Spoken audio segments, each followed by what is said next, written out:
Programme news watch में नाज़रीन एक बार फिर आपको खुशामदीद कहते हैं। इससे पहले कि हम आगे जाएं और अपने अगले मेहमान से बात करें, आपको ये बताता चलूं कि ब्रेक के दौरान हमें दो टेलीफोन कॉल्स आई जिनमें फ़हीम भुट्टा एडवोकेट साहब और जनाब फयाज साहब शामिल हैं, जिन्होंने लाहौर से हमें कॉल की है।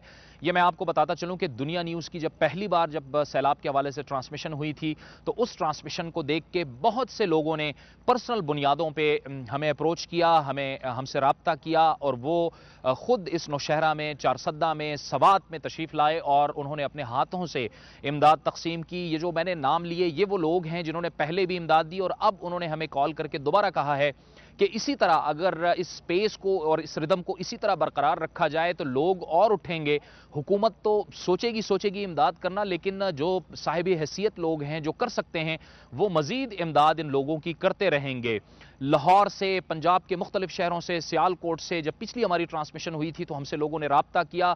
वो नौशहरा आए, वो चारसद्दा आए, वो सवात गए और हमारे ज़रिए से उन्होंने बहुत से इलाकों में इमदाद तकसीम की, जो मैं समझता हूँ कि कम अज़ कम पंजाब के अवाम की तरफ से खैबर पख्तूनख्वा के जो मुतासरीन बहनें हैं, जो भाई हैं, जो हमारे बुजुर्ग हैं, उनके लिए बेहतरीन भाईचारे का एक बेहतरीन तोहफा था। उन्होंने कहा कि ये इमदाद जाहिर है कि अब आटे में जीरे के बराबर है, आटे में नमक के बराबर है, लेकिन जाहिर है कि वो जितना कुछ कर सकते हैं वो करते हैं। ये बहुत बड़ी बात है जो पंजाब के अवाम ने, जो दीगर सूबों के अवाम ने खैबर पख्तूनख्वा में जो एक दूसरे के साथ सैलाब में मिलकर इमदाद की है।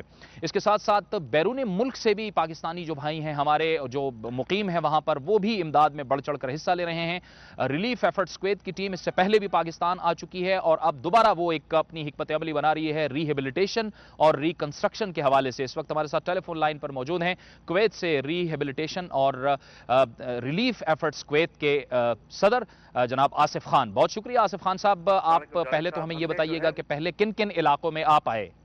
वो सिंध से किया था और सिंध के बाद फिर हम पंजाब साइड की तरफ गए और पंजाब से फिर जो है लास्ट मेरे ट्रिप में मैंने सरहद का भी दौरा किया और नौशेरा, पेशावर के अराउंड सराउंडिंग एरियाज के अंदर, स्पेशली नौशेरा के अराउंड जो एरियाज हैं वहाँ पे हालात जो हैं वो काफ़ी ख़राब हैं। तो अब जो फोकस है वो थोड़ा सा उस तरफ है और as we are moving into the reconstruction and rehab phase, तो उसके अंदर जो है सिंध में हमने स्टार्ट किया था लैंड रिफॉर्म्स और अब जो हमारी जो घरों की रिकंस्ट्रक्शन एंड रेनोवेशन जो है वो हम सरहद की तरफ कर रहे हैं। अच्छा, रिकंस्ट्रक्शन और रिहेबिलिटेशन का जो फेज है, अब इसमें आपका फोकस क्या होगा? क्या मुकम्मल तौर पे तबाहशुदा मकानात या पहले आप पार्शली डैमेज्ड मकानात की तरफ जाएंगे? बिल्कुल, हम जो है दो टारगेट्स हैं। एक जो पार्शियली डैमेज है जिनको हम जल्दी से बना के और उनको लोगों को उसमें वापस मूव कर दें, वो नौशेरा सराउंडिंग एरियाज के अंदर हैं और उनकी जो सूरत हाल है वो ये है कि तकरीबन कोई 20,000 रुपए का बजट हमने जो है वो एलोकेट किया है पर renovation of one house which will be good for one family. तो वो ऑलरेडी हमारा प्रोसेस स्टार्ट हो चुका है और जो रिकंस्ट्रक्शन जो पूरे कंप्लीटली डिमोलिश हो चुके हैं उनकी जो कॉस्ट है वो तकरीबन 1.25 लाख रुपये में एक पूरा घर तैयार होगा। अच्छा, कुवैत में जो मुकीम पाकिस्तानी हैं, आसिफ साहब बताइए कि वो किस तरह से कंट्रीब्यूट कर रहे हैं, किस जोश खरोश है उनमें जज्बा है कि हर सूरत में उन्होंने इमदाद करनी है पाकिस्तान में जो मुतासरीन सैलाब हैं?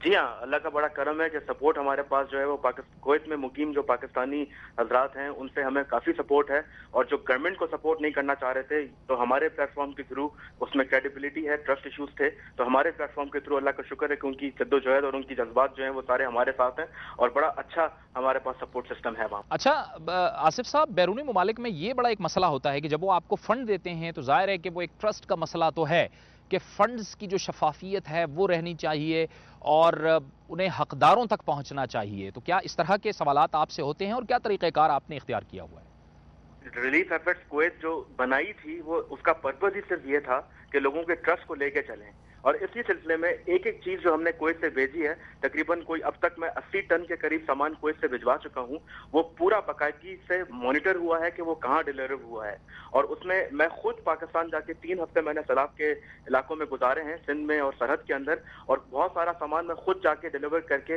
और पूरा ब्लैक एंड व्हाइट हमारा प्रोसेस है, तो हम पूरा exactly from point A to point B हम पूरा उसको मैनेज करते हैं, मॉनिटर करते हैं कि इट्स गोइंग 100%। बहुत बहुत शुक्रिया आसिफ खान साहब, रिलीफ एफर्ट्स कुवैत के सरबराह سے گفتگو کر رہے تھے اور ان کا کہنا تھا کہ وہ سیلاب متاثرین کے لیے جو امداد کا سلسلہ ہے وہ جاری رکھے ہوئے ہیں اور اب وہ ریہیبلیٹیشن اور ریکنسٹرکشن کے فیز میں جائیں گے۔ اب ایک اور مسئلے کی جانب حکام کی توجہ مبذول کروائیں۔ بیرون ملک پاکستانی جو موجود ہیں، خصوصی طور پر عرب ممالک میں، جب وہ عید کے لیے پاکستان آتے ہیں تو انہیں مختلف ایئر لائنز میں مختلف مسائل کا سامنا کرنا پڑتا ہے۔ ایئر لائنز کی بھی کمی ہے اور اس کے ساتھ ساتھ ان کو ٹکٹس بھی نہیں مل پاتے اور وہ اپنے گھروں تک ظاہر ہے جو مخصوص ان کے چھٹی کے دن ہوتے ہیں، جو عید کے لیے انہوں نے چھٹی کی ہوتی ہے، اس کی وجہ سے وہ نہیں پہنچ پاتے۔ یہی مسائل اس وقت متحدہ عرب امارات میں بھی پاکستانیوں کے ساتھ درپیش ہیں۔ عید الاضحیٰ کی آمد ہے لیکن مسائل کا انہیں سامنا ہے۔ کس قسم کے مسائل کا سامنا ہے، اس بارے میں ہم بات کریں گے اور اس کے لیے ہمیں جوائن کیا ہے دبئی سے سینئر صحافی حافظ زاہد نے، جو اس وقت ہمارے ساتھ ٹیلی فون لائن پر ہیں۔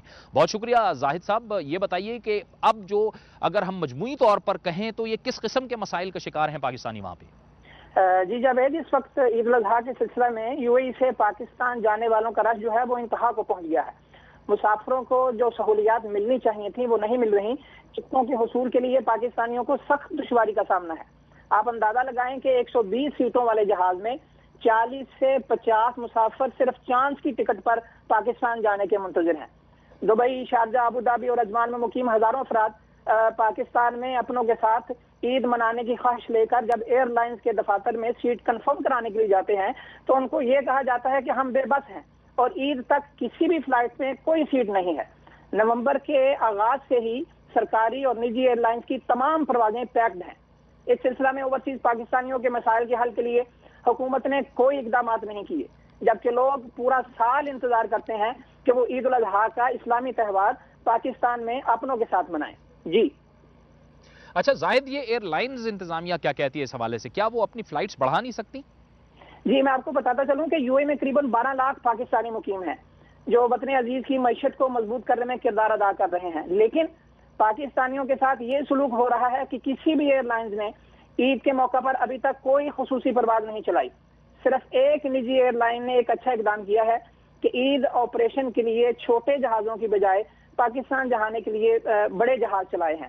اس ایئر لائن کی مینیجر صدف انور نے ہمیں یہ بھی بتایا کہ بڑے جہاز ملنے سے ہماری کیپیسٹی جو ہے وہ دگنی ہو گئی ہے اور ہم 500 کی بجائے 1000 مسافر روزانہ پاکستان کے مختلف شہروں میں اپنے ایئر لائن کے ذریعے، اپنے پرواز کے ذریعے پہنچا رہے ہیں۔ بہت شکریہ حافظ زاہد صاحب، ہمیں دبئی سے بتا رہے تھے کہ وہاں پر کیا صورتحال ہے۔ یہ تھا ہمارا آج کا پروگرام۔ کل انشاءاللہ دوبارہ نوشہرہ سے آپ کی خدمت میں حاضر ہوں گے۔ اگر آپ اپنی کوئی رائے یا کامنٹ دینا چاہتے ہیں تو ہمیں لکھیے، ہمارا ای میل ایڈریس ہے nw@duniatv.tv۔ جاوید اقبال کو پروگرام نیوز واچ نوشہرہ سے اجازت دیجیے۔ اللہ حافظ۔